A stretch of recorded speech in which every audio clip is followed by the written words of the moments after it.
Ciri orang Banjarbaru. Yang keempat, cinta menjaga lingkungan. Ini pohon kayu masih hijau di balik tiang listrik. Di tempat lain kayunya dipotong, tiang listriknya dijual.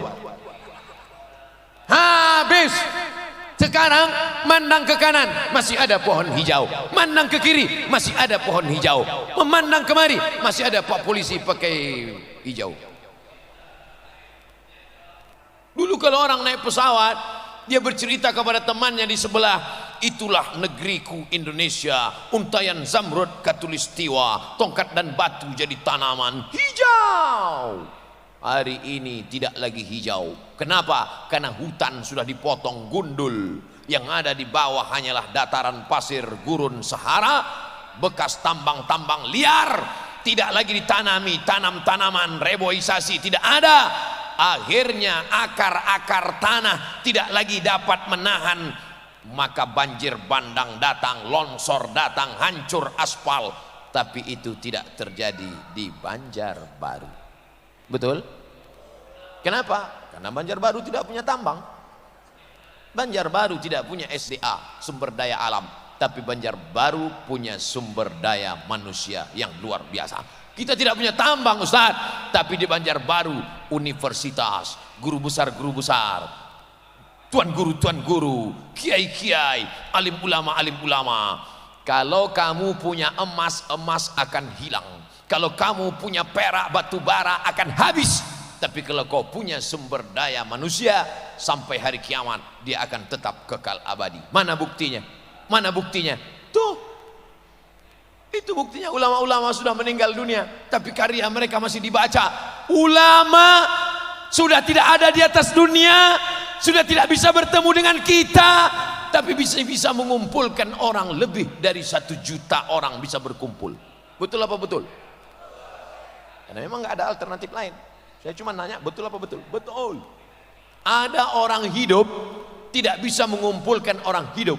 Masih hidup, masih bernyawa, matanya masih terbuka, mulutnya masih bisa bicara, dibukanya di rumahnya open house, open terbuka, house rumah, open house rumah terbuka. Silakan datang makan gratis. Orang nggak mau mampir karena takut makan haram.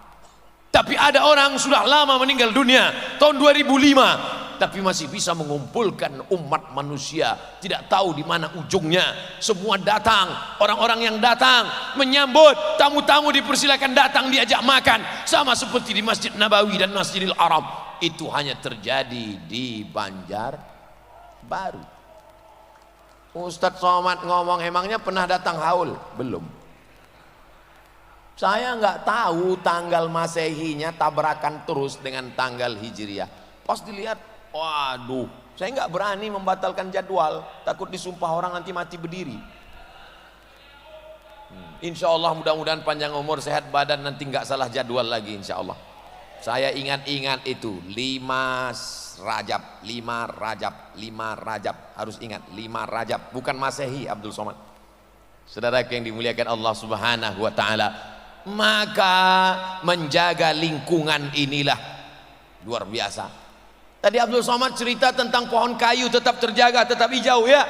Ternyata nggak perlu jauh-jauh Abdul Somad, pohon kayunya tidak perlu jauh, di atas pentas pun ada pohon berbunga. Ini bunganya asli atau plastik? Hah? Asli guys, asli. Harum semerbak. Saya harus pastikan dulu, soalnya di tempat lain saya pernah ceramah, perempuan itu seperti bunga, dia akan seperti kuntum yang mekar, lalu kemudian wangi harum semerbak, sampai masanya dia akan layu dan mati. Semua jamaah senyum. Kenapa senyum? Rupanya bunganya plastik. Tapi di Banjarbaru mereka tidak mau itu kepalsuan. Mereka tidak suka ada dusta di antara kita. Mereka maunya yang asli, yang original. Bunganya asli, bunga memang bunga hidup. Ini menjaga lingkungan. Banjarbaru siap menjaga lingkungan. Man qata'a sidratan, siapa yang memotong sebatang pohon kayu, sawwaballahu ra'sahu finnar, disungkurkan kepalanya dalam api neraka. Sebatang pohon kayu kau potong, disungkurkan kepalamu dalam api neraka. Hadisnya belum dibacakan Abdul Somad, orang Banjarbaru sudah mengamalkan itu. Tidak ada pohon kayu yang ditumbang. Hijau, hijau. Malam aja kelihatan hijau, apalagi siang. Luar biasa, betul. Saya jalan-jalan lihat ada spanduk baleho tertulis besar, one man one tree. One man satu orang, one tree satu pohon. Satu orang menanam satu pohon. Bahkan di beberapa kantor KUA, kalau ada orang mau nikah ditanya, kamu mau nikah? Iya, bawa satu pohon. Istrimu mau nikah juga? Iya, bawa satu pohon. Istrinya berapa? 3, bawa 3 pohon.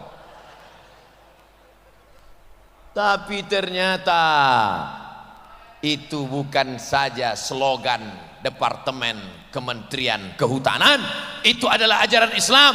Idza waqa'at ala ahadikumul qiyamah, kalau kamu sudah mau mati, di tanganmu ada bibit korma, falyughrisha, tanamkan. Untuk apa kita menanam padahal kita sudah mau mati? Kita tidak akan memakan manis, tidak akan menakan manis buahnya, tidak akan bernaung di bawah daunnya yang rimbun. Tapi malam ini semua orang yang berada di bawah pohon kayu itu, maka orang yang menanam pohon kayu itu akan mendapatkan rahmatnya kalau dia sudah mati, terang makam kuburnya. Maka besok pagi kita mulai menanam pohon kayu. Tanamlah tanaman yang buahnya bisa dimakan oleh cucumu. Tanaman apakah itu? Tanaman korma, umurnya 100 tahun. Korma yang ditanam oleh Nabi Muhammad SAW mati, tapi korma di sela-sela dahannya, satu batang korma ada 17 anaknya. 17. Maka dia akan jatuh ke bawah, tumbuh lagi, mati, tumbuh lagi. Korma yang ditanam oleh Nabi ketika membebaskan Salman Al-Farisi di kota Al-Madinah Al-Munawwarah, sampai hari ini 1400 tahun yang lalu tetap hidup, mengalir ke makam Rasulullah sallallahu alaihi wasallam. Maka sayangi lingkungan, jangan kotor. Selesai acara ini nanti semua sampah-sampah harus dibawa masing-masing. Tutup botolnya masukkan ke kantong. Saya sendiri sampah saya bawa.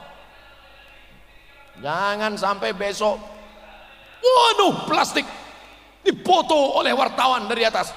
Inilah efek ceramah Abdul Somad, hanya mengotori Banjarbaru. Sampah-sampah dikumpul dalam plastik, dicampakkan, dibuang ke dalam laut. Akhirnya ketika ikan hiu mati terdampar di pantai, dibelah perut ikan hiu, isinya botol minuman jamaah pengajian Banjarbaru. Yang menanggung dosanya siapa? Ketua panitia.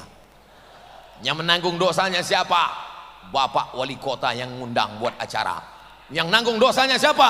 Yang paling besar dosanya yang ceramah, karena dia tidak mengingatkan jamaah. Watawasau bil haq, watawasau bisab. Cobalah tengok lantai bersih, tak ada sampah satupun, bersih. Sebagaimana tadi kita datang kemari bersih, jaga lingkungan, maka pulang nanti juga akan bersih. Siap?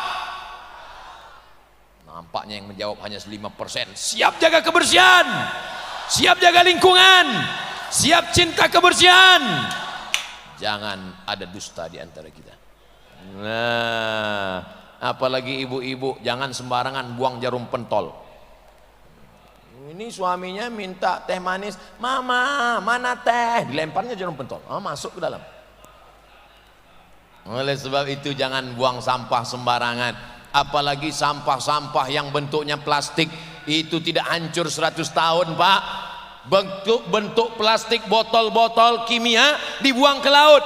Oh, dosa kita sudah menganiaya, kita sudah menzolimi. Ittaquz zulma, jangan kamu buat zalim. Fa inna zulma zulumatun yaumal qiyamah, karena kezaliman akan menjadi kegelapan pada hari kiamat. Insya Allah kita tetap menjaga lingkungan, khususnya bapak-bapak, ibu-ibu yang berdagang, berniaga, berjualan di sana. Ternyata tablik akbar ulang tahun Banjarbaru yang ke-21 tidak hanya menjadi berkah bagi jamaah, pedagang-pedagang juga jualannya Masya Allah. Tolong buang sampah pada tempatnya. Siap? Yang bilang siap yang jualan aja. Saudaraku yang dimuliakan Allah Subhanahu wa Ta'ala, itu sifat yang keempat dari orang Banjarbaru.